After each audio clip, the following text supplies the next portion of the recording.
प्रेम सहित मिलकर बोलो जयकारा, बोल मेरे श्री गुरु महाराज की जय।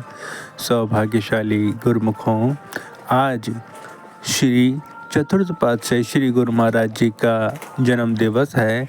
इस उपलक्ष्य में आप सभी गुरुमुखों लाखों लाख बधाई हो। तो आइए हम सब गुरुमुख जन प्रेम पूर्वक बैठकर इस दिव्य सत्संग का लाभ प्राप्त करें। तो चलिए शुरू करते हैं। धन धन भाग्य मनाता है,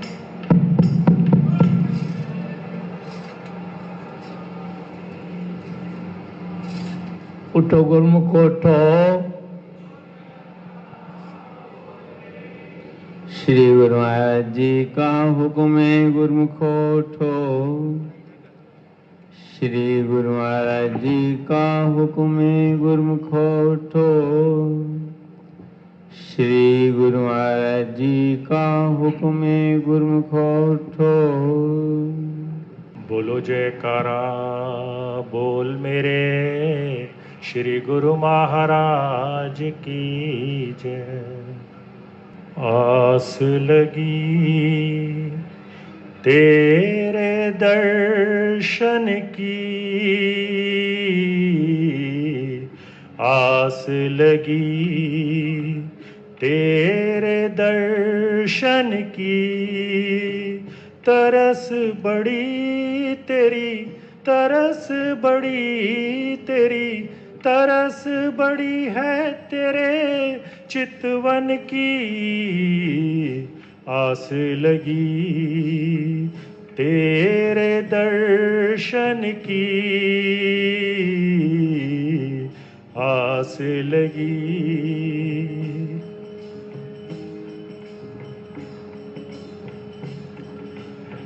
मैं हूँ चकोर तू चांद है मेरा, मैं हूँ चकोर तू चांद है मेरा। तू मेघा मैं चातक तेरा, मैं हूँ चकोर तू चांद है मेरा। तू मेघा मैं चातक तेरा। बरसे बदरिया सावन की, आस लगी तेरे दर्शन की। आस लगी तेरे दर्शन की। तरस बड़ी तेरी, तरस बड़ी तेरी, तरस बड़ी है तेरे चितवन की। आस लगी तेरे दर्शन की,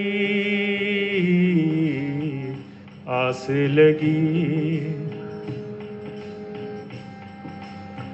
दर्द विरह का सहा न जाए, दर्द विरह का सहा न जाए।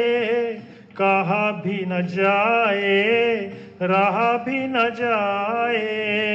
दर्द विरह का सहा न जाए, कहा भी न जाए, रहा भी न जाए।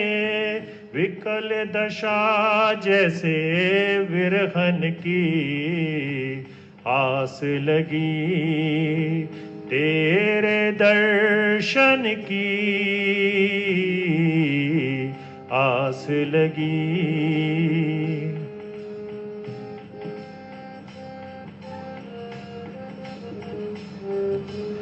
सोना पड़ा है दिल का सिंहासन, सोना पड़ा है दिल का सिंहासन। ललक रही आँखें हर पल छिन, सोना पड़ा है दिल का आसन। ललक रही आँखें हर पल छिन। बात करो प्रभु आवन की, आस लगी तेरे दर्शन की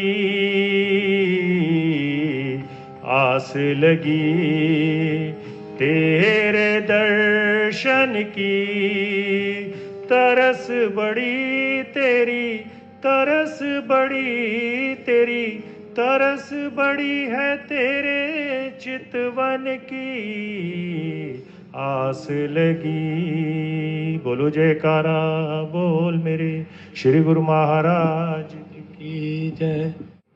ध्यान मूलम गुरु मूर्ति, पूजा मूलम गुरु पदम, मंत्र मूलम गुरु वाक्यम, मोक्ष मूलम गुरु कृपा। सौभाग्यशाली गुरुमुख सज्जन मंडली सन्मुख उच्चे सिंहासन पर विराजमान श्री श्री 108 श्री हजूर सतगुरु दाता दयाल जी के सुंदर दर्शन दीदार करते हुए प्रेम सहित मिल करके बोलो जयकारा बोल मेरे श्री गुरु महाराज की जय। भाग्यशाली गुरुमुखों, श्री रामायण के संत तुलसीदास जी के सुंदर वचन हैं कि जिमी सरिता सागर पे जाही, यद्यपि कछु कामना नाही, तिमी सुख संपत्ति बिनहि बुलाए, धर्मशील पे जाहि सुभाए। फरमाते हैं कि जैसे सरिता नदियां भाग भाग कर समुद्र की ओर जाती हैं, जितनी भी नदियों का जल है वो समुद्र में जाकर के समाता है। यद्यपि समुद्र पहले ही जल से भरपूर है, उसे कोई इच्छा नहीं है। इसी प्रकार दुनिया की सुख संपत्ति ऐशो इशरत उस धर्मशील जो प्रभु परमात्मा पर विश्वास रखने वाला, अपने धर्म को पहचानने वाला, उसके पास दुनिया की सामानों की कोई कमी नहीं रहती है। अपना धर्म क्या है कि अपना धर्म वही है जो गुरुमुख जन अपने इष्ट देव के पावन श्री वचनों में विश्वास रखते हैं, उनकी आज्ञा और मौज में चलते हैं, और जो हमारे महाप्रभु श्री पंचम पातशाही महाराज जी ने भक्ति के 5 नियमों की निधि हमें प्रदान की है, उनकी नित्य प्रति श्रद्धा भावना से पालना करते हैं। उस गुरुमुख के पास लोक व परलोक की सच्ची खुशियां अपने आप ही आ जाती हैं।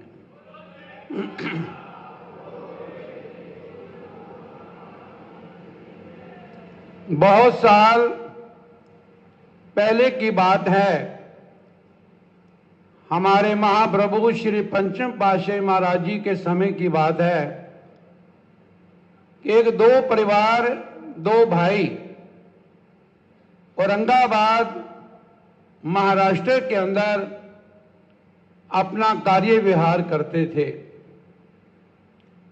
बड़े भाई का कोई मित्र दोस्त दुबई के अंदर कार्य विहार था उसका, उसने अपने मित्र को भी वहां बुलाया कि तू यहां आ जा, यहां मेरे पास कार्य बहुत है, मैं कार्य संभाल नहीं सकता हूं, हम दोनों मिलकर यहाँ काम करेंगे। तो बड़ा भाई दुबई में उसके पास चला गया, ट्रांसपोर्ट का काम था उनका, वहां जाके काम करने लग पड़ा। 3-4 साल के बाद उसने छोटे भाई को भी कहा कि भाई यहां तो काम बहुत है, तुम भी वहां का कार्य समेट कर दुबई में आ जाओ। अब छोटा भाई सोचने लगा कि परिवार के रहने के लिए भी वहां जगह चाहिए, कारोबार के लिए भी स्थान चाहिए। तो बड़े भाई ने कहा कि कोई बात नहीं, यहां सब इंतजाम हो जाएगा। इधर हमारे महाप्रभु इष्ट देव श्री प्रयाग धाम में विराजमान थे। तो वो छोटा भाई श्री दर्शनों के लिए और श्री आज्ञा लेने के लिए परिवार सहित श्री प्रयाग धाम में पहुंचा। श्री चरणों में मत्था टेका, हाथ जोड़ के बेनती की, सच्चे पातशाह, बड़ा भाई 4-5 साल से दुबई के अंदर कारोबार के चला गया है और उसने मुझे भी बुलाया है। श्री गुरु महाराज जी की क्या आज्ञा है? श्री गुरु ने फरमाया कि ठीक है, तुम्हारा अगर वहां कारोबार चलता है तो चले जाओ। तो उसने बेनती की, स्वामी जी आप मेरे अंग संग रहना। श्री गुरु ने फरमाया कि जब तुम 5 नियमों की पालना श्रद्धा भावना से करोगे और भजन अभ्यास करोगे तो इस लोक में तो क्या, हम आपके साथ परलोक भी आपके संग साथ रहेंगे।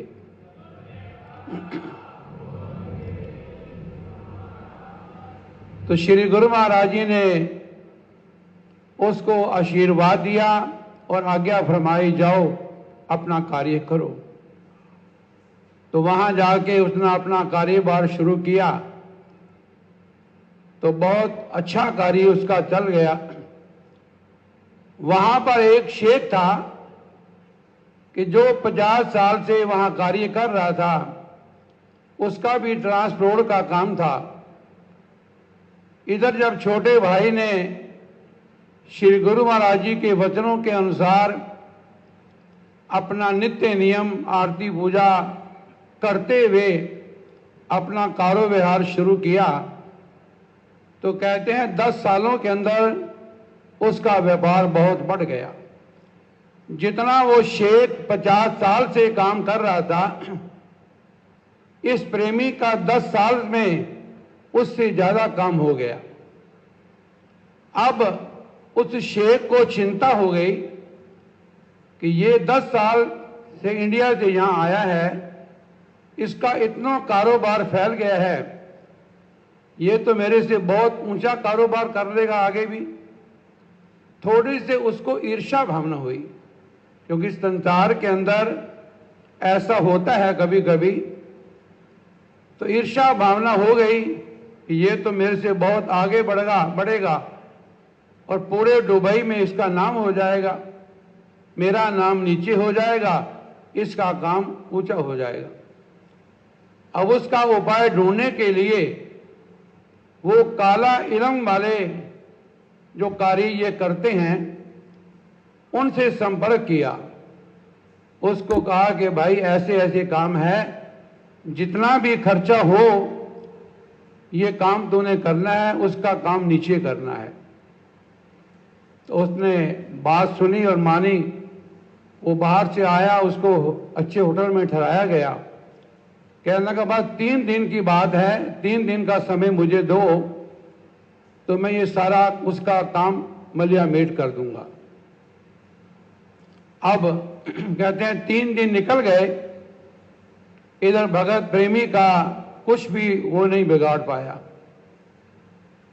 वो शेख एक दिन देखने के लिए उसके दफ्तर में चला गया। तो वहां जाके क्या देखा, एयर कंडीशनर दफ्तर में बैठा हुआ है, कारोबार हो रहा है बड़े आराम से, उसे तो कुछ भी नहीं हुआ। तो उसने तांत्रिक को कहा कि भाई उसका तो कुछ बिगड़े ही नहीं है, तुम तो कहते थे 3 दिन में मलिया मेट हो जाएगा। कहते ऐसा नहीं हो सकता, मुझे वहां ले चलो। और वो शेख भी शोधना तांत्रिक जो है वो वहां पर पहुंचा। क्या देखा, बड़े आराम से कुर्सी पर बैठा है, ग्राहकों से बातचीत कर रहा है। अब जैसे वो तांत्रिक उस दफ्तर में जाने लगा, अंदर उसने पैर रखा तो पैर में करंट लगा उसको। कहते यहां तो कोई अदृश्य शक्ति है, तो मेरे पैर में करंट लग गया है। खैर वो शेख भी अंदर बैठा था, अंदर बैठ गया तो उससे हाल वाल पूछा कारोबार का। तो शेख को बताया कि भाई साहब काम बहुत बढ़िया है, श्री गुरु महाराज जी की बड़ी कृपा है। तो कहते तुम्हारे गुरु महाराज जी कहाँ हैं? उसने अपने दफ्तर के अंदर श्री गुरु महाराज जी का अलग से मंदिर बनाया हुआ था, वो आगे से पर्दा लगा हुआ था। तो जब उस तांत्रिक ने श्री गुरु महाराज जी का स्वरूप देखा तो वो चकरा गया। कहने लगा शेख भाई, मेरा जो इल्म है, जो मैं तांत्रिक का काम करता हूं, ये सब जगह कामयाब है, लेकिन मेरे उस्ताद ने कहा था कि तेरा वहां काम नहीं चलेगा कि जहां पर श्री परमहंस महाराज विराजमान हो। तो भाई मैं माफी चाहता हूं, यहां कार्य मैं नहीं कर सकता, मैं वापस जा रहा हूं, जो तूने पैसा दिया है वापस ले ले। तो शेख को शेख कहने लगा कि भाई ये तो तुम्हारे श्री गुरु महाराज जी हैं, त्रिलोकी नाथ हैं, मैं तो तुमसे क्षमा चाहता हूं कि मैंने तुम्हारा काम नीचे करने के लिए ऐसा कार्य किया था, लेकिन भैया मेरे को माफ कर देना। तो भाव क्या कि जहां श्री परमहंस सतगुरुदेव महाराज जी विराजमान हैं, वहां पर दुनिया का सुख, आनंद और खुशी की कमी नहीं रहती। ये श्री गुरु महाराज फरमाते हैं कि 5 नियम जो नित करे, मन में श्रद्धा धार, लोक व परलोक के सतगुरु जिम्मेवार। महापुरुष हमारे लोक व परलोक के सहाई हैं। अगर हम उनके वचनों के अनुसार दोनों समय श्री आरती पूजा करें, और जो हमारे श्री गुरु महाराज जी ने 2 घंटे भजन अभ्यास की आज्ञा फरमाई है, अगर हम उनके वचनों के अनुसार निताप्रति 2 घंटे भजन अभ्यास करेंगे, तो श्री गुरु महाराज फरमाते हैं कि उस गुरुमुख का इस संसार के अंदर भी जीवन सुखों से भरपूर है, उसका परलोक भी संवरता है, उसकी आत्मा परमात्मा के साथ जुड़ जाती है और उसका मानुष जन्म भी सफल हो जाता है। बोलो जयकारा बोल मेरे श्री। आज के शुभ सत्संग की आप सभी गुरुमुखों को लाखों लाख बधाई हो। बोल जयकारा बोल मेरे श्री गुरु महाराज की जय। श्री परमहंस दयाल जी महाराज की जय। सभी गुरुमुखों को साप्रेम जय सच्चिदानंद जी।